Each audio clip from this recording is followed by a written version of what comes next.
Howdy folks, Nathan Adlin here with the Fast Lane Car, and I am standing in front of the 2014 Toyota Highlander. It's all new, baby, and we got it up here on the top of this mountain where I'm freezing my ass off, and we're going to do an off-road review and a little bit of driving impressions.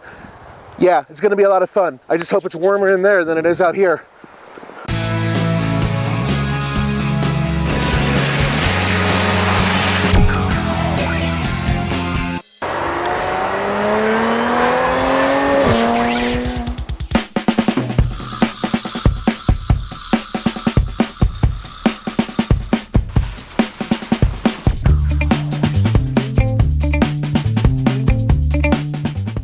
.270 horsepower, 248 pound-feet of torque. Not bad. It's hooked up to a 6-speed automatic transmission. This is a 3.5 liter V6, and it's been in a lot of Toyota products. It's plenty powerful. It's moving this vehicle around isn't the easiest thing to do with a 4-cylinder, which you can get with it, or you can even get a hybrid system. This V6 is definitely the way I would go, and one of the reasons why, it can tow up to 5,000 pounds.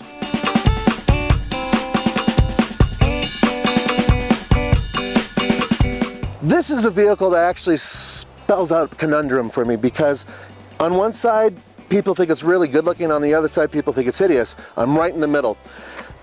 It seems to be a mix mash of other vehicles. I can even see some Jeep in some of these lines and a little bit of Nissan Pathfinder. My personal preference is for vehicles like, say, the Mazda CX-9 or the Dodge Durango. But the fact that this is 8 inches off the ground, which is pretty good ground clearance, and it has these fantastic looking wheels, it really helps. And I noticed that the grille looks a little bit like a Lexus. Altogether, I just don't mind the way it looks. It just doesn't blow my skirt up.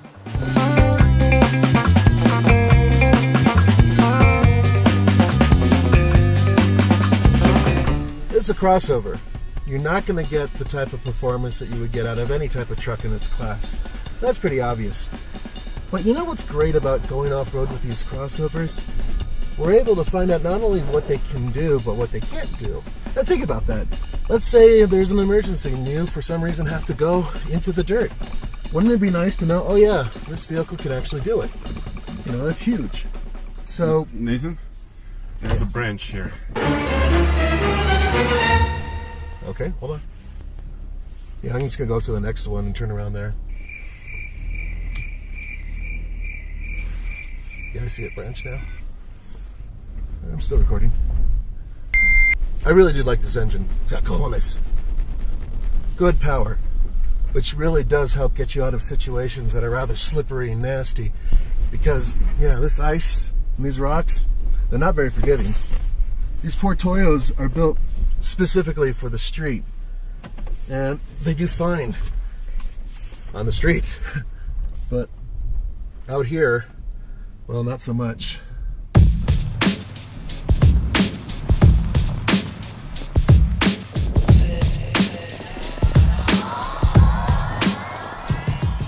So I'm using hill descent control, and it's not as aggressive as some of the other systems, but it's also not really letting me do much in terms of modulation. I'm just basically letting it work and do its own thing, and it's good for an emergency if you're too scared to go down a nasty hill on your own with using the brakes, but I do prefer the brakes, especially in this case. It's just call it something that's convenient for some people.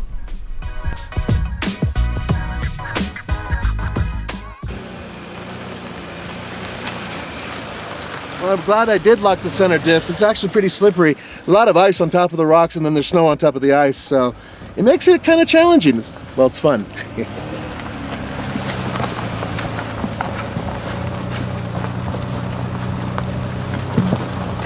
I'm about to go through a really big, fairly deep rut that has a lot of water in it and crunchy ice and what have you, which is terrific because Andre's filming next to it, and I think I can cover him completely, head to toe. All right, away we go. Keep this thing in first gear so I can torque it, and away we go. I totally covered him.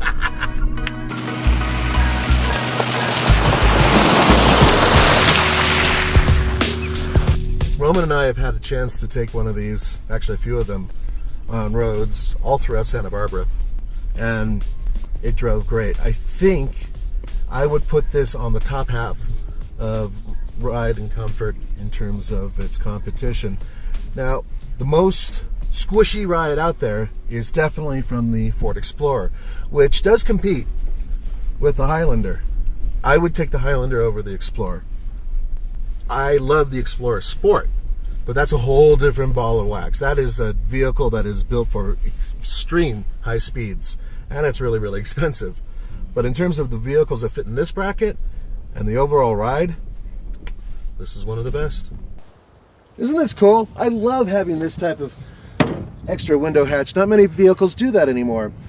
By the way, combined MPG, 20 miles per gallon. Now, that's not great, but remember, this is the big V6. There is a hybrid version which gets better gas mileage, and there's also a 4-cylinder version which probably does better as well. But most importantly, it is competitive for its class versus other vehicles with the V6.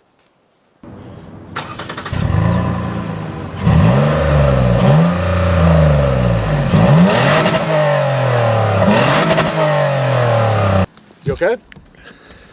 Go. You okay? No, I have to go to the bathroom. Well, then go. Oh, shit. Literally. Okay. Let's get this done then. Rolling? Yes. Okay. 3, 2. I'm holding the sticker right here, and everything combined, the total MSRP, $43,590, delivered $44,450. Now, that is with the V6. That's with the panoramic roof. That's with the leather interior. It's with the upgraded sound system. And basically, it's top of the line.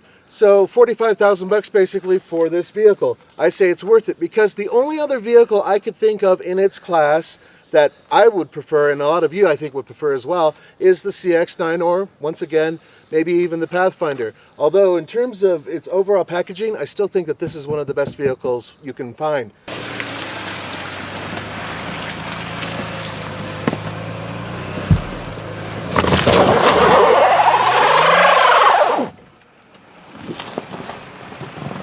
A little bit more momentum there.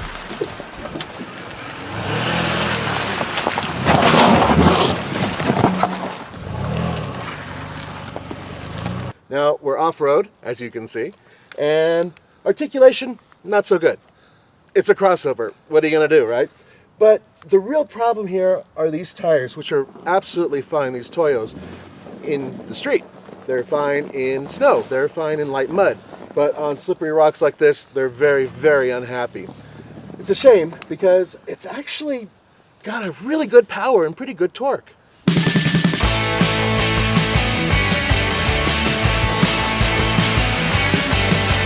Now, I'm in its natural element. When I refer to natural element, I mean roads, ones without rocks on them. This new Highlander is smooth, it's pretty quiet.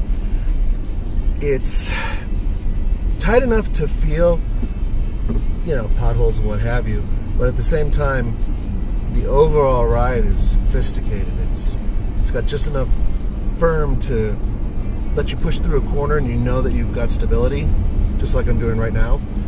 And at the same time, go over a little bump, no big deal. So it's a very comfortable ride. And this is with the large 19-inch wheels, which, by the way, I think are absolutely gorgeous on this thing. So the ride is great. The handling is pretty damn good. Brakes were really good. I've actually planted them a few times in the past. And in terms of its steering feel, well, it is a crossover, so you're not going to get a lot. In fact, the only vehicles you can really get good steering feel on are, once again, the Dodge Durango and the Mazda CX-9. And even those don't give you a lot. So, these aren't exactly sports cars. But with that said, the weight in the steering is perfect for anybody who likes just a little bit of give and at the same time likes a firm feel. So it's just right. Now, obviously, this is not an off-road vehicle, but we at the Fast Lane Car are stupid enough to take it off-road anyway. And you know what?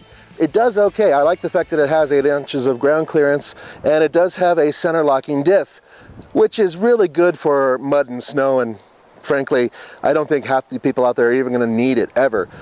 With that said, on the TFL scale of buy it, lease it, rent it, or forget it, I give this a buy it in the V6 form. We've driven the hybrid, we've driven the 4-cylinder. This is the best one by far. And you know what? Toyota, you kicked ass. You're now more competitive once again.